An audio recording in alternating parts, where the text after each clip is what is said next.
يا مساء الفل، ازيكم؟ مساءكم سكر، مساءكم عسل، مساءكم كل حاجة جميلة. عاملين ايه يا جماعة؟ قبل ما نقول المشكلة نقول نصلي على رسول الله. اللهم صل وبارك على سيدنا محمد في الأولين وفي الآخرين وفي الملأ الأعلى إلى يوم الدين وفي كل وقت واحد. واحدة بعتلي مشكلة بتقول أنا متجوزة من 25 سنة. أنا ست محترمة جدا، وبنتي ناس جدا، وعيلتي ناس محترمين، وجوزي نفس الوضع، إنسان محترم متعلم ومركز، وأهله ناس محترمين، وكل البلد عارفين إن إحنا ناس محترمين جدا جدا.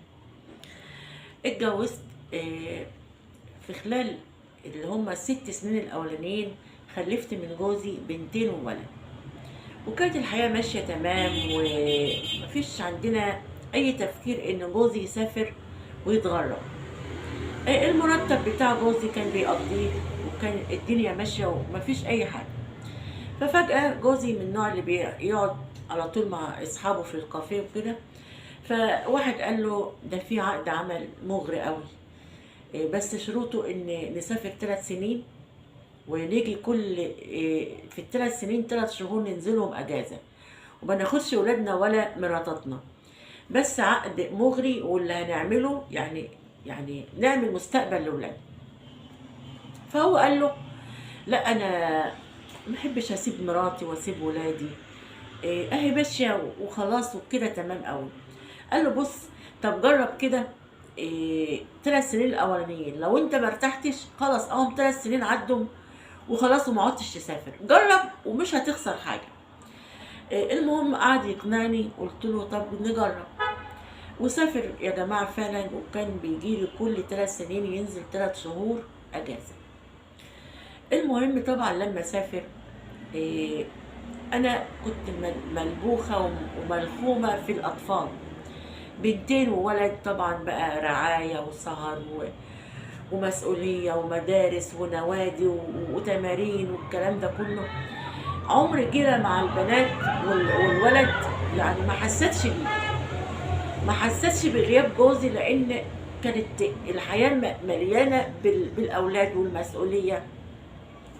كان دايما يفتح الفيديو ونشوف بعض ونكلم بعض والكلام ده، وكانت امي بتقعد معايا، يعني لان اخواتي انا ليا اخين متجوزين، واخين مراكز كبيره قوي ومحترمين جدا ومتجوزين، بس امي اللي كانت بتيجي تقعد معايا علشان يعني تاخد بحسي ونونس بعض، وكانت شايله عني يعني حاجات كتير. المهم البنتين كبروا واتجوزوا. انا يا جماعه متجوزه وانا صغيره، يعني انا كل عمري صغير، يعني ما جاتش ال50 سنه، يعني انا اقوله مثلا من 45، يعني ما جبتش ال50 سنه، يعني انا متجوزه صغيره، وبناتي اتجوزوا صغيرين. اتجوزوا آه، يعني في محافظه تانية غير المحافظه اللي احنا فيها، علشان يجولي يعني كل شهر كل شهرين عشان اشوف بنت من البنات. وحتى ابني هو الأصغر كان في جامعة بره المحافظة اللي أنا برضو فيها، فكان ابني فكان بيكون في الجامعة في البلد هناك في المحافظة، وما كانش بيجيلي غير في الأجازات. وأمي ماتت وأصبحت لوحدي، يعني حسيت إن في فراغ وفي ملل. كنت انهار لجوزي وعيط له، اقول له كفايه كده غربه، انزل وما تسيبنيش، انا تعبت من غيرك، حتى العيال بعاد عني ما بيودونيش، امي ماتت ومش عارفه، انا عايزاك ومحتاجاك. للاسف هو جوزي اتعود على الغربه واتعود على الوضع ده. في خلال السنين اللي هو سافرها، انا كل حياتي معاه 25 سنه، يعني بقى يبعت لي بقى فلوس وذهب واملاك، لدرجه ان انا عندي فيلا بطلع اصيف فيها. جاب لي عربيه احدث موديل، بس كان جايب لي سواق لان انا بخاف من السواقه، والسواق ده كان بيوديني وبيجيبني في كل مكان.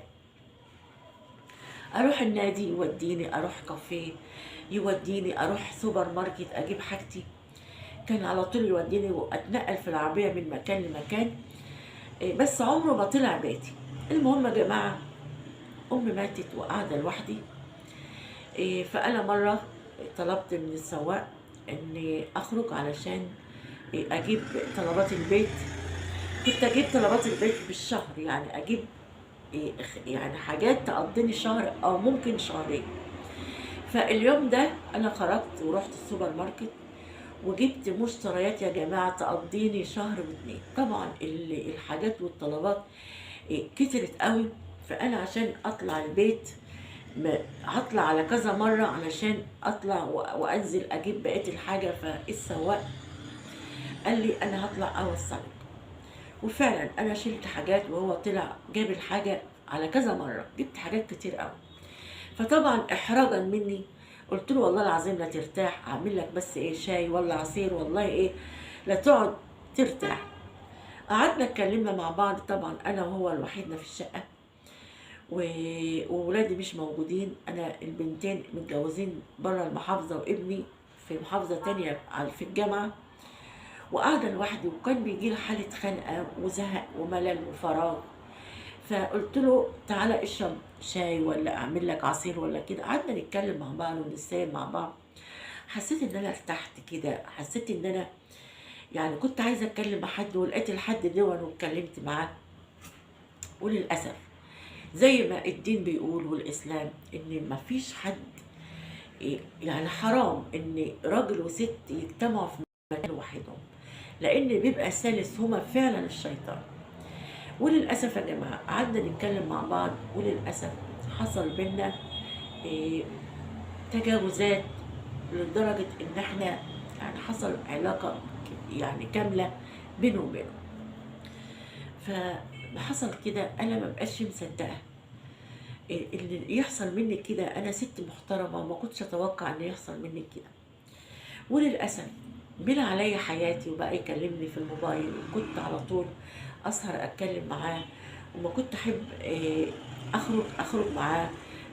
بقينا نخرج في الكافيهات، بقى يجيلي ويوديني، بقينا نتعشى مع بعض. وأنا ساكنة في مكان بعيد عن أهلي، يعني ما كانش حد يعرف. وحصلت العلاقة أكتر من مرة، حصلت مرات ومرات. فأنا جيت في لحظة كده جوزي كلمني، انهارت وعيطت وقلت له انت السبب في اللي حصل لي. إيه اللي حصل لك ايه؟ طبعا انا مش هقدر اقول له. قلت له انت السبب في كل حاجه وخلاص، غيابك عني وسفرك وغربتك وصلت لي اللي انا فيه. طبعا هو اتبرجل وقال لي ايه اللي انت وصلتي له، قولي لي وما تخبيش عني. قلت له اعصابي تعبانه وجالي اكتئاب وانا بقيت مريضه نفسيا، انا عايزاك تنزل. قال ما كانش تبعت تاخدني، انا ما عدتش قادره على الحياه دي، ان ما كانش تطلقني. وفضلت اطلب منه الطلاق لان انا ما عدتش راضيه ان انا اعاشره واكمل معاه، لان انا خلاص نزلت من نظر نفسي. يعني من بعد ما كنت بحترم نفسي ما عدتش بحترم نفسي. فقلت ارضاء للي عملته ان انا اتطلق من الراجل ده وما عدتش الزم. وحاولت ان انا اتطلق منه. طبعا قال لي طب بس اهدي وانا هبقى ابعت اخدك. إيه انت ازاي تطلبي الطلب دول من بعد العمر ده كله؟ انا طول عمري بشكر فيكي، وانت صبرك وتحملك هو اللي وصلنا للمستوى ده. بقى يقعد يهديني كل شويه. المهم اتفاجئت مره إيه السواق ده لقيته بيكلمني وبيقول لي انا واقع في ورطه وعايزك تقفي جنبي. قلت له خير في ايه؟ قال لي انا عايز 50,000 جنيه ضروري، لان لو ما كنتش هدفعهم هيبقى في مسؤوليه كبيره عليا. قلت له طيب بس ده المبلغ كبير وانا ما معيش. قال لي لا ما معكيش ازاي، ما انت جوزك مسافر بعت لك ذهب وبعت لك فلوس ومستواك كويس، ازاي ما معكيش؟ انت لازم تقفي معايا، انت عارفه ان انت غاليه عندي وعارفه اللي بيننا وبين بعض، فما فيش فرق بيننا وبين بعض. نزلت يا جماعه وسحبت 50,000 جنيه واديتهم له. قلت له الموضوع ده ما عادش يتكرر. صبر شهر ولقيته اتكرر، ولقيته بيقول لي انا عايز مبلغ علشان في ورايا ديون ولازم اسددها. قلت له لا، ما انت مش كل شويه تطلب مني فلوس. وبعدين انا عايزه اقول لك على حاجه، الموضوع اللي بيني وبينك ده اكد انه ما حصلش.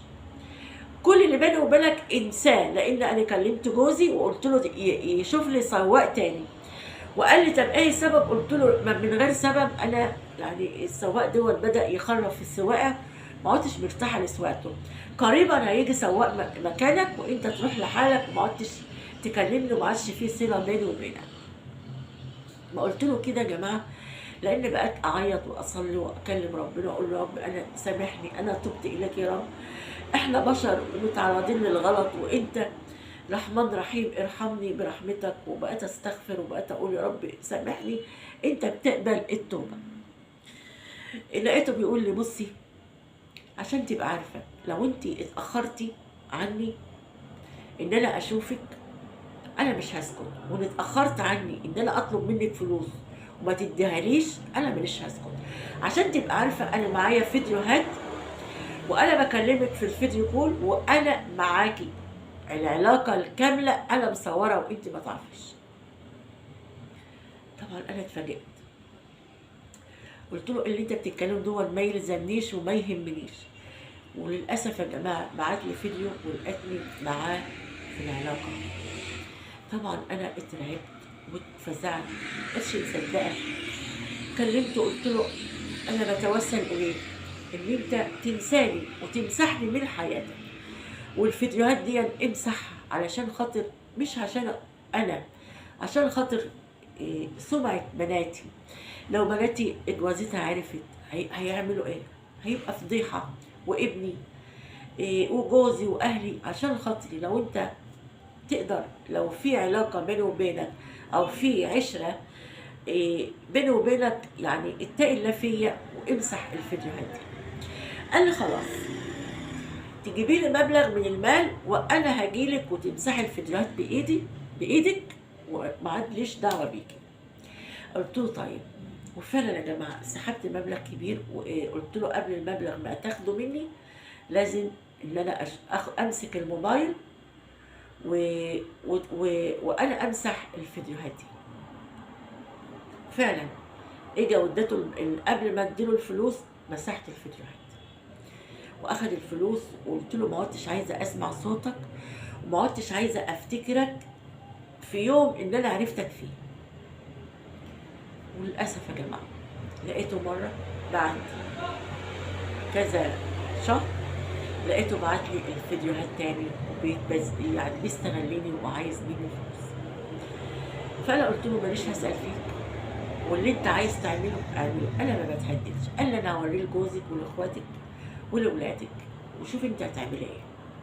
قلت له انت مش انا اللي هتضر لوحدي، انت كمان هتتضر. اهلي مش هيسيبوك ولا جوزي ولا بناتي ولا ابني، انت هتتضر قبل مني. قال لي اتضر بس مش هسيب. انا الوقت يا جماعه منهار مش عارفه اعمل ايه. انا ما بنامش، انا لدرجه ان انا كنت هقول لجوزي ما جاليش الجرأة ان انا اقول له علشان يطلقني. ما جاليش الجرأة يا جماعه ان انا اقول له. ما فيش واحده عندها جرأة ان هي تقول لجوزها ان انا خنتك مع راجل تاني. مش عارفه اعمل ايه واتصرف ازاي واقول لمين ينقذني من اللي انا فيه. لو قلت لمحامي هتبقى فضيحه، لو قلت مش عارفه اتصرف ازاي. يا ريت تسمعوا حكايتي وتفيدوني وتقولوا لي اعمل ايه. فدي مشكلتي النهارده يا جماعه، يا ريت اللي يسمعها يقول لي عايزه اقرا التعليقات واشوف ارائكم في المشكله دي. وانا هتكلم بس يعني بقول للست دي هو ربنا غفور رحيم وربنا بيقبل التوبه وكل حاجه، بس يا جماعه ما توصلش للي هي عملته. فانا بقول لك قولي لاخوكي، قولي لاخوكي، اخوك هو اللي هيقف جنبك. الاخوات يا جماعه هي لها اخين، الاخين مش هقول لك قولي الاخ واحد، لا انت تقولي للاخين. ليه بقى؟ لان الاخوات هيقفوا معاكي وهيساندوكي، وهيعرف ان ليكي رجاله يقفوا له، ياخدوا بقى الفيديوهات دي منه ويقفوا له وقفه رجاله، 2 رجاله لراجل مفيش عنده رحمه ولا ان هو يسيبك في حالك. فهو ده ارادتي. حتى لو الاخوات يعني هيزعلوا منك برضه هم هيوقفوا معاكي. ما هو الدين بيقول شد عضدك باخيك. فانا من رايي ان الست دي تلجا لاخواتها، هيوقفوا ويساندوها وهيقفوا للراجل ده وياخدوا منه الفيديوهات وهيعلموه الادب. ده رايي. لو انتوا عندكم اراء تانية عايز اقرا في التعليقات يا جماعه، علشان اشوف ارائكم، عشان نستفيد من بعض ونشوف، لان اللي بيبعت المشكله بيبقى عاوز يشوف التعليقات وعاوز يشوف اراء الناس. فانا اقول لكم دي مشكله النهارده، وعايزه اقول لكم تابعوا المشكلات وتابعوا البرنامج ده، ويا ريت من فضلكم فعلوا الجرس، وعايزه اشتراك وعايزه تعليقات. واقول لكم اشوفكم في مشاكل تانية، واقول لكم تصبحوا على خير، واشوفكم على خير. سلام.